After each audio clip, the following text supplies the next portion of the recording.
창세기 37장 25절부터 28절 제가 말씀을 봉독하겠습니다. 그들이 앉아 음식을 먹다가 눈을 들어본즉 한 무리의 이스마엘 사람들이 길르앗에서 오는데 그 낙타들의 향품과 유향과 모량을 싣고 애굽으로 내려가는지라. 유다가 자기 형제에게 이르되 우리가 우리 동생을 죽이고 그의 피를 덮어둔들 무엇이 유익할까? 자, 그를 이스마엘 사람들에게 팔고 그에게 우리 손을 대지 말자.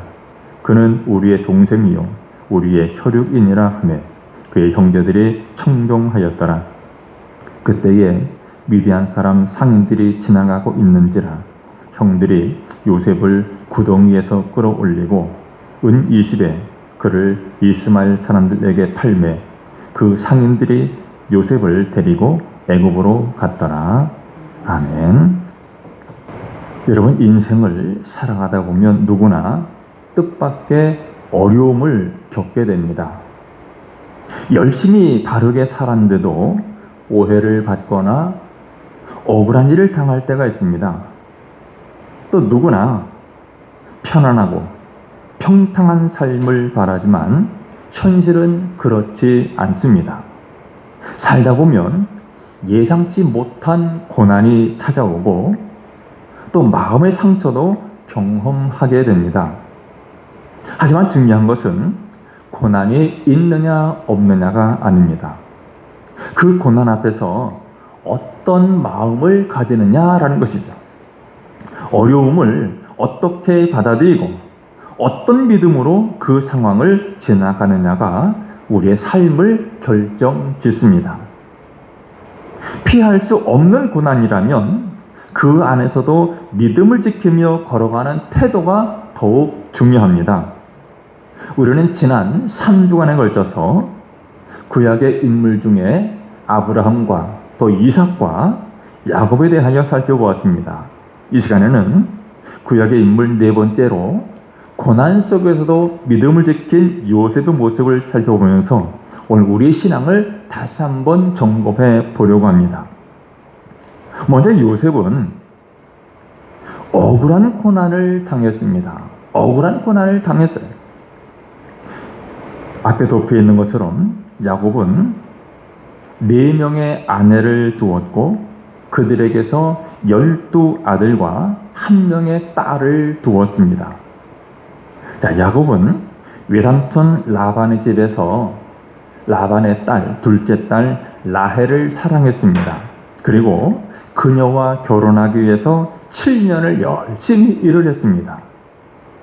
하지만 외삼촌 라반은 라헬이 아니라 언니 레아를 먼저 아내로 주었습니다.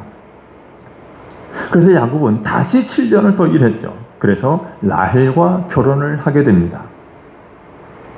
그래서 레아는 야곱의 첫 번째 아내로 6아들을 낳았습니다. 루벤과 시므온, 레위, 유다, 그리고 이스라엘과 스불론, 그리고 딸 디나를 더 낳았죠.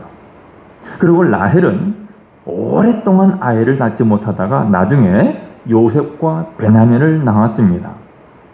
뿐만 아니라 이 레아와 라헬은 각자 자신의 여종도 야곱에게 아내로 주었는데 레아의 여종인 실바는 갓과 아셀을 낳았고 라헬의 여종이었던 실바는 단과 납달리를 낳았습니다. 이렇게 야곱은 4명의 아내를 통해서 이스라엘 12지파의 조상이 되는 12아들들을 얻게 되었습니다.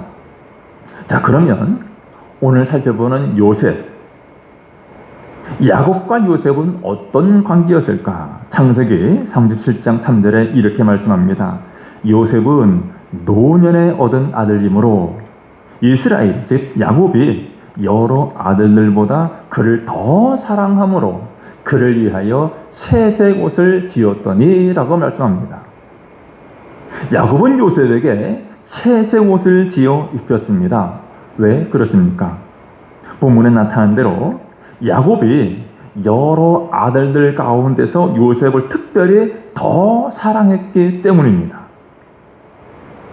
자, 여러분, 이 채색옷은 어떤 의미일까요? 채색옷은 일반 옷과 달리 화려하고 값비싼 옷입니다. 여러 색으로 꾸민 옷감을 만드는 일은 당시 매우 귀한 일이었고 어려운 일이게 됐습니다. 염색 기술이 발달하지 않았던 시대에 이런 채색옷은 귀한 신분들, 즉 왕족이나 상류층이나 특별히 인정받는 사람에게만 허락되는 옷이었죠. 다시 말해서 채색옷을 입는다라는 것은 특별한 존재임을 모든 사람 앞에 드러내는 표시였습니다. 여러분, 야곱은 요셉의 어머니인 라헬을 깊이 사랑했고 무엇보다도 나이가 들어서 얻은 아들이라는 이유로 요셉을 더욱 사랑했습니다. 그래서 다른 아들과는 달리 요셉에게 특별한 대우를 했고 채색옷은 그 사랑을 눈에 보이게 드러내는 상징이 되었습니다. 그러나 문제는 이 옷이 단순한 의복이 아니라 아버지가 누구를 더 사랑하느냐 한눈에 드러나는 편애의 증거였다라는 거죠. 야곱은 아들을 사랑해서 요셉을 사랑해서 채색옷을 입혔지만 다른 형제들이 볼 때는 그만큼 요셉을 사랑한다고 편애한다고 하는 증거물이 된 겁니다. 형들은 채색옷을 입은 요셉을 볼 때마다 자신들이 아버지의 사랑에서 밀려났다라는 사실을 절감했고 그 감정은 시기와 분노로 커져갔습니다. 결국 채색옷은 요셉을 특별하게 만들었지만 동시에 형제 사이의 갈등과 미움을 깊게 만드는 원인이 되었습니다. 어느 날 요셉이 꿈을 꾸고 형들에게 이야기합니다.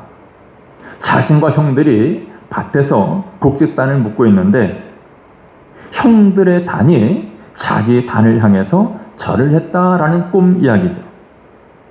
또 다른 꿈에서는 해와 달과 11별이 자기에게 절을 했다라는 꿈 이야기였습니다. 이 꿈 이야기를 형들에게, 가족들에게 다 전했어요. 요셉은 그 꿈이 하나님께서 자신에게 주신 특별한 계획으로 여겼을 것입니다. 하지만 형들의 입장에서는 어떻습니까? 그것은 교만한 말처럼 들렸습니다. 그래서 미움과 질투가 분노로 커졌고 결국 형들은 요셉을 죽이기로 작정을 합니다. 그러다가 오늘 읽은 본문에 나타난 것처럼 요셉을 죽이지 아니하고 이방 상인들에게 돈을 받고 팔아버렸습니다. 자, 그렇게 요셉은 한순간에 가족의 품에서 떨어져서 낯선 애굽 땅의 종이 되는 끔찍한 상황을 맞게 됩니다. 37장 2절을 보면 그때 요셉의 나이가 몇 살이냐면 17살이었습니다. 17살에 사랑하는 가족들과 떨어져서 이방 땅 애굽의 종으로 팔려가게 된 상황입니다. 하지만 요셉은 그 고난 속에서도 마음을 무너지게 내버려 두지 않았습니다. 요셉은 불평하거나 하나님을 원망하지 않았습니다. 왜 그렇습니까? 비록 자신이 이처럼 가족에서 떠나고 이방 땅에 종으로 팔려왔지만 그래도 하나님이 자신과 함께 하신다라는 사실을 믿었기 때문입니다. 여러분, 우리가 하나님의 뜻대로 바르게 살려고 애써도 인생에는 여전히 예상치 못한 고난이 찾아올 수 있습니다. 가족 안에서 혹은 직장 안에서 혹은 사람들과 관계 속에서 마음이 무너질 때가 있습니다.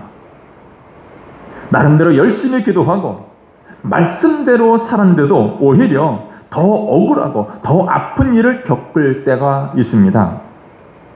여러분, 그럴 때일수록 하나님이 나와 함께 하신다라는 사실을 꼭 기억하시기를 바랍니다.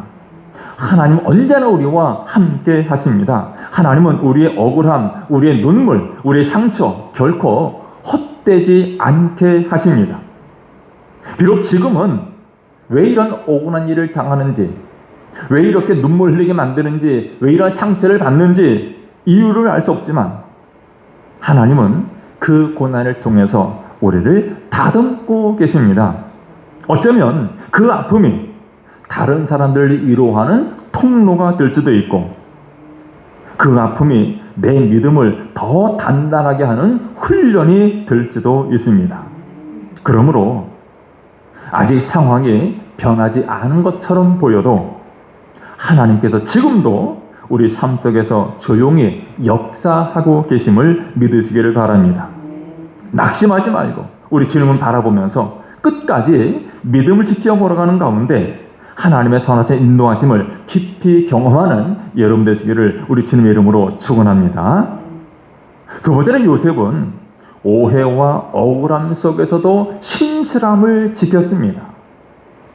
신실함을 지킨 요셉이었어요. 자, 형들에게 팔려서 이방 나라 애굽에 가게 된 요셉은 보디발이라는 사람의 집에 종으로 들어가게 됩니다. 낯선 땅, 또 낯선 언어, 낯선 문화 속에서 요셉은 정말 외롭고 억울했을 것입니다. 하지만 요셉은 그런 상황 속에서도 불평하거나 원망하지 않았습니다. 요셉은 비록 종의 신분이었지만 자신에게 맡겨진 일에 최선을 다했고 정직하게 살았습니다. 그 모습을 주인 보디발이 인정하게 되었고 마침내 그 집안을 관리하는 책임자로 세우게 되었습니다. 여러분, 우리도 마찬가지입니다. 지금 내가 있는 자리가 아무리 낮고 힘든 곳이라도 그곳에서 하나님을 바라보면서 정직하게 살아간다면 바로 그 자리가 하나님이 함께 하시는 형통의 자리가 될 것입니다. 그러면 여러분, 오늘도 맡겨진 삶의 자리에서 성실하게 살아가는 여러분 되시기를 주 이름으로 축원합니다. 자, 그런데 어느 날 보디발의 아내가 요셉을 유혹합니다. 학자들에 따르면 요셉의 나이 20대 초반, 즉 21살에서 23살 무렵이 되었을 때로 추정을 합니다. 보디발의 아내는 요셉이 외모도 잘생겼고 일도 성실하게 잘하는 청년이라는 것을 보고 요셉에게 부적절한 관계를 요구합니다. 그것도 한두 번이 아니라 날마다 계속해서 말로 유혹을 하죠.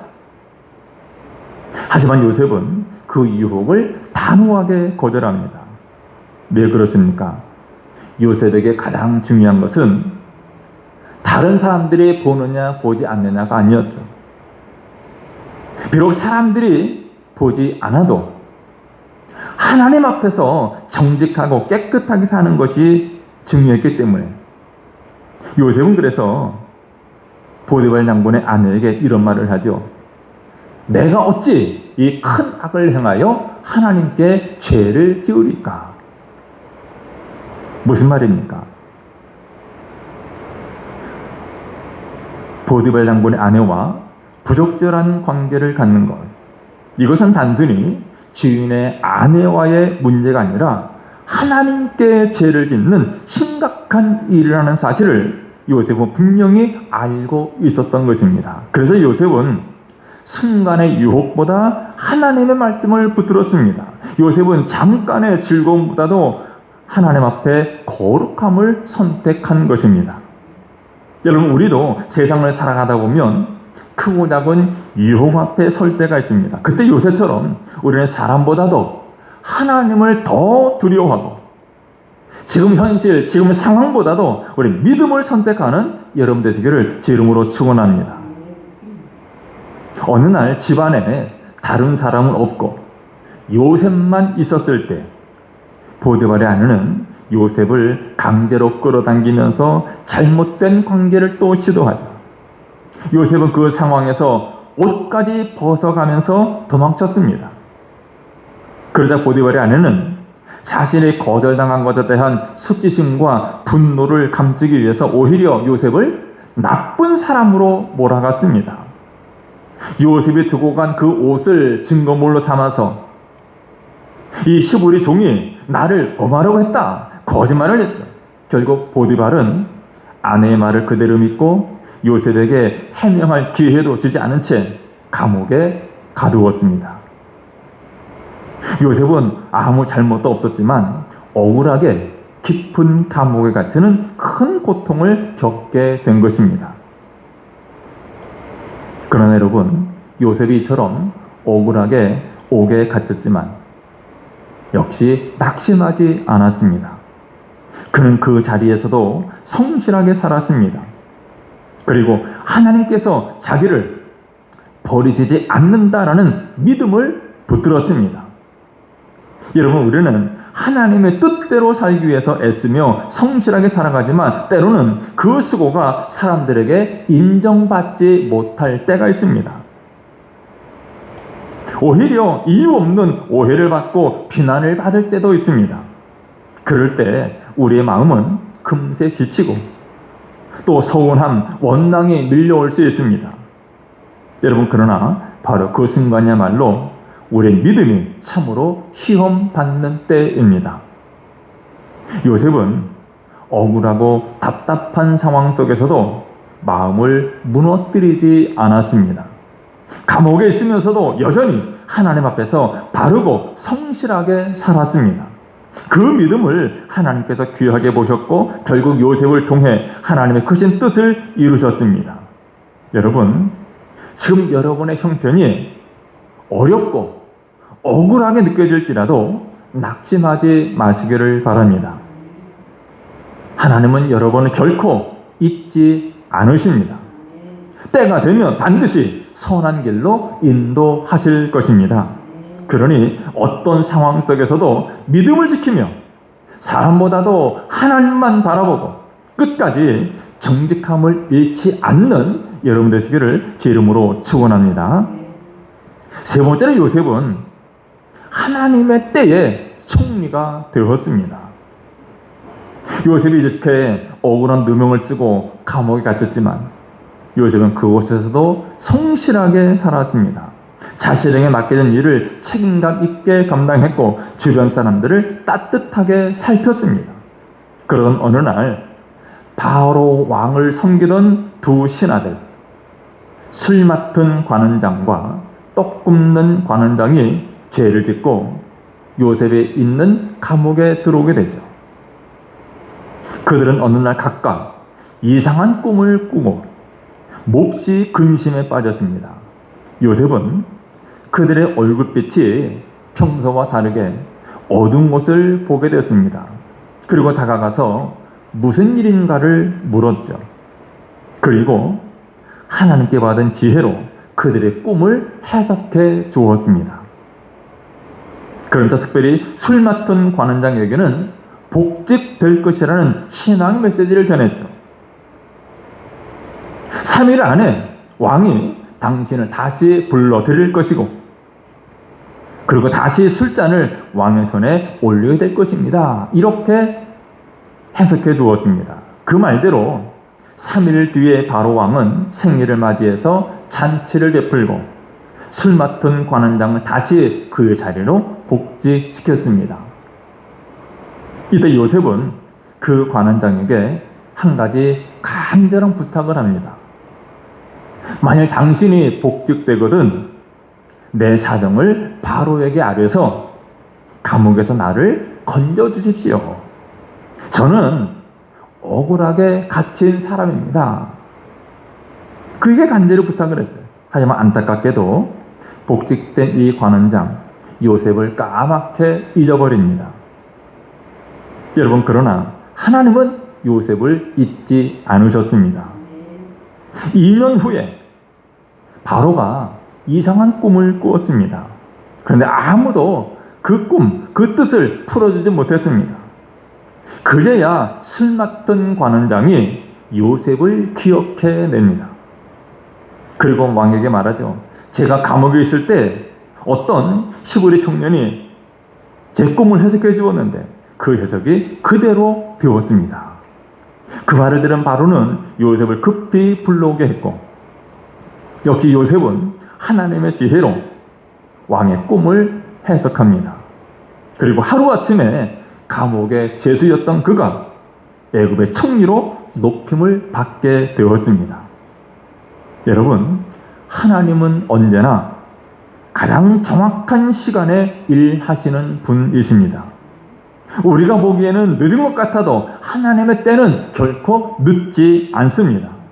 지금 여러분의 삶에 길이 막힌 것 같고 아무리 오래 기도해도 응답이 없는 것처럼 느껴지십니까? 여러분, 그 시간은 하나님이 침묵하시는 시간이 아니라 우리를 준비시키는 시간입니다. 요셉이 감옥에서 훈련받았듯이 하나님은 우리를 믿음의 사람으로 다듬고 계십니다. 그러면 여러분, 낙심하지 말고 하나님의 때를 기다리며 믿음을 지키며 살아갈 수 있기를 제 이름으로 축원합니다. 그리고 요셉은 용서를 선택했습니다. 여러분, 사람과의 관계에서 어렵고 중요한 것이 있다면 바로 용서입니다. 우리 마음속에는 누구나 상처가 있고 또 그 상처는 쉽게 치유되지 않습니다. 때로는 그 상처가 너무나 깊어서 말만 들어도 화가 나고 용서보다는 복수하고 싶은 마음이 앞설 때도 있습니다. 그런데 오늘 우리는 그 어떤 사람보다도 깊은 상처를 받은 요셉이 놀랍게도 용서를 선택하는 장면을 보게 됩니다. 요셉은 애굽의 총리가 된 후에 형들과 재회를 하게 되었죠. 큰 흉년이 들어서 애굽 땅에 양식을 사러 온 형들과 재회하게 되었습니다. 형들은 자신들이 팔아버린 그 동생 요셉이 이렇게 높은 자리에 있는 줄은 꿈에도 몰랐기에 이 요셉을 전혀 알아보지 못했습니다. 그러나 요셉은 형들을 보자마자 단번에 알아보았습니다. 하지만 요셉은 즉시로 자신을 밝히지 않고 형들의 마음이 어떠한지, 형들이 변했는지 확인하기 위해서 여러 가지로 시험을 합니다. 동생 베냐민을 향한 태도가 어떤지, 또 아버지에 대한 사랑을 통해서 그들의 진심을 알아보려고 한 거죠. 그 과정에서 요셉은 여러 차례 홀로 눈물을 흘립니다. 형들에게 버림받았던 날의 그 기억을, 또 노예로 팔려가서 낯선 땅에서 하루하루 버텼던 그 세월들, 그리고 억울하게 감옥에 갇혀서 보냈던 그 고난의 날들이 그야말로 파도처럼 밀려왔습니다. 형들에 대한 서운함, 또 한편으로 형들에 대한 그리움, 그리고 아버지와 가족에 대한 애틋한 마음이 한꺼번에 몰려와서 그의 가슴을 요동치게 했습니다. 그야말로 요셉의 눈물에는 미움과 사랑과 또 아픔과 회한이 뒤섞여 있었습니다. 그러나 요셉은 그 사람의 감정에 휘둘리지 않았습니다. 억울함과 분노를 붙들고 살면 하나님 뜻을 볼 수 없다는 것을 알았기 때문이죠. 요셉은 상처보다도 하나님의 계획을 바라보았고 자신의 감정보다도 믿음을 선택했습니다.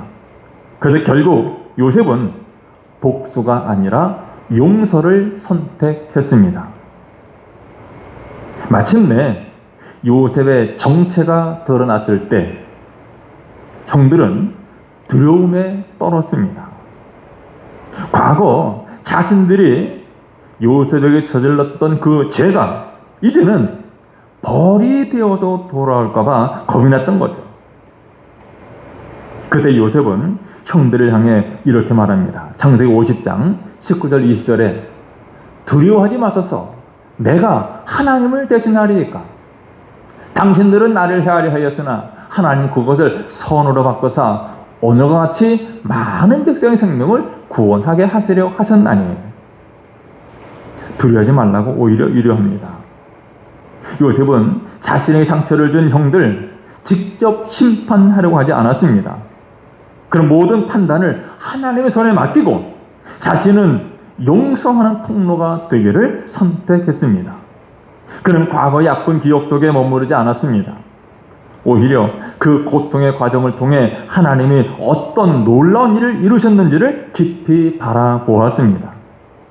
결국 요셉은 원수를 갚는 사람이 아니라 가족을 살리고 백성들을, 나라들을 살리는 하나님의 도구가 되었습니다. 그의 용서는 한 가정을 살렸고 한 민족을 살렸고 하나님의 구원의 역사를 이루어가는 길을 열었습니다. 여러분, 우리 삶에도 요셉처럼 마음 깊이 새겨진 상처가 있을 수 있습니다. 누군가의 말 한마디, 누군가의 행동 하나가 내 마음에 평생 지워지지 않는 아픔을 남기기도 합니다. 억울한 일, 또 이유 없는 오해들, 그리고 이해할 수 없는 배신들, 이런 것들이 우리의 마음을 무겁게 할 때가 있습니다. 그런데 하나님은 그 상처마저 사용하실 수 있는 분이십니다. 요셉이 그랬듯이 우리가 그 고통을 하나님께 맡길 때 하나님은 그것을 선으로 바꾸십니다. 여러분, 혹시 지금도 누군가를 향한 미움과 서운함이 마음에 남아 있습니까?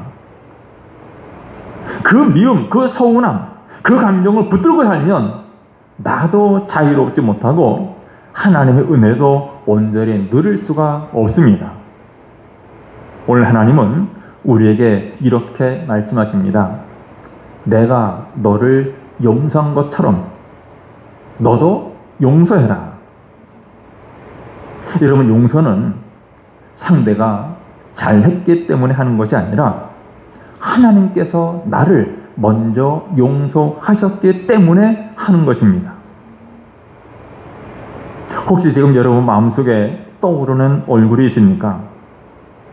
그 사람을 향한 상처와 미움 때문에 마음이 무겁습니까? 오늘 요셉처럼 내 감정보다도 하나님의 뜻을 바라보면서 용서를 선택하시기를 바랍니다. 용서를 선택하는 거예요. 그 결단이 쉽지는 않겠지만 하나님은 그 마음을 기쁘게 받으시고 여러분의 가정과 여러분의 관계들, 그리고 여러분의 삶의 회복의 은혜를 부어주실 줄 믿습니다. 여러분, 상처를 넘어서 복의 통로가 되는 인생, 또는 요셉처럼 하나님의 계획을 이루는 인생 되시기를 주님 이름으로 축원합니다. 이제 말씀을 냈습니다. 여러분, 요셉은 고난을 당할 때 고난을 피해서 도망가지 않았습니다. 오히려 고난 한가운데서도 하나님을 향한 믿음을 굳게 붙들었습니다. 그리고 그 믿음은 결국 하나님의 놀라운 계획을 이루는 통로가 되었고 많은 사람을 살리는 길이 되었습니다. 여러분, 지금 우리에게 필요한 것도 바로 그 믿음입니다. 감정에 휘둘리기보다 여러분, 믿음을 선택하시기를 바랍니다. 여러분, 상처에 머무르기보다 하나님의 뜻을 바라보시길 바랍니다.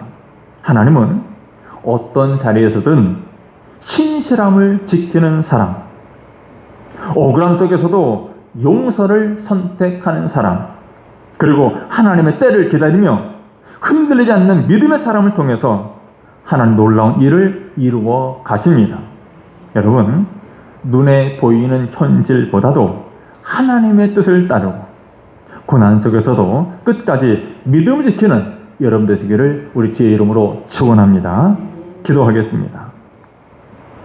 걸어가신 우리 하나님, 우리가 살아가는 동안에 예상치 못한 아픔과 또 상처를 받기도 합니다. 하나님, 우리가 인간적인 감정에 휘둘리지 말게 하시고 믿음을 선택하고 하나님 뜻을 바라보게 하여 주옵소서.